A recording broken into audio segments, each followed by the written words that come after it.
Батырны искә алу тантанасына Чулпанлылар гына түгел, тирәк күрше авыллардан да җыелганнар. Мәртәбәле кунаклар, рәиснең хезмәттәшләре, сыйныфташлары һәм бергә уйнап үскән дуслары. Барысы да аның хакында истәлекләре белән уртаклаша. Хочу сказать спасибо организаторам этого турнира, которые помнят всегда имя Раиса Муллиахметова и всегда организовывают такие турниры. Раис инде бик әбәт малай иде. Тыңлаучан, спорт севичән инде.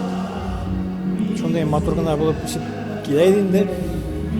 Бик физически крепкий иде. Дуслары күп иде.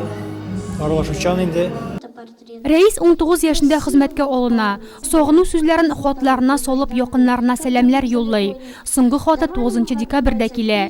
Улым исән икән әле дип сөйингән ана, баласының нәкъ шул көнне һәлак булганын әле белми шул. Я служил в ту же пору, что и Раис. Мин дә Чәчән сугышында Раис хезмәт иткән чорда катнаштым. Ләкин мин исән-сау кайттым, ул кызганычка каршы яу кырында ятып калды. Анда Татарстаннан бик күп егетләрне чираттым. Алар барысы да батыр солдатлар иде. 20 яшьлек егетләрнең ши җирдә һәлак булулары бик кызганыч, ләкин аларны онытмыйлар. 8 ел рәттән Чулпанда Раис Вәлиәхмәтов истәлегенә волейбол турниры уза. 3 ел элек аңа хоккей турнирында өстиләр. Быел дәрәҗәле кубок өчен 6 мәктәп командасы көч сынашты. Һава торышы хоккейчылар яклы булмаса да, яшь спортчылар сынатмады.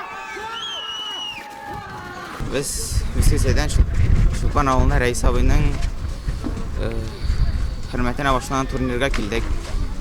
Min ol kişine ulabını da bilmesem de, lakin onun hürmetine andığı turnir uzarlı kılgaç, o büyük kişi deyip sanayım.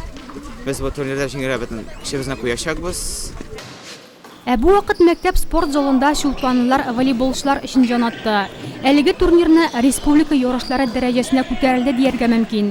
Быел да тирәк күрше районнардан 9 команда җыелган. Иң мөһиме, бу чараның батыр егет Рәис хөрмәтенә үткәрелгәнен берәү дә онытмый, аеруча яшьләр. Чөнки бу үсеп килүче буын өчен тәрбияви яктан теләсә нинди дәресне алыштырырлык чара.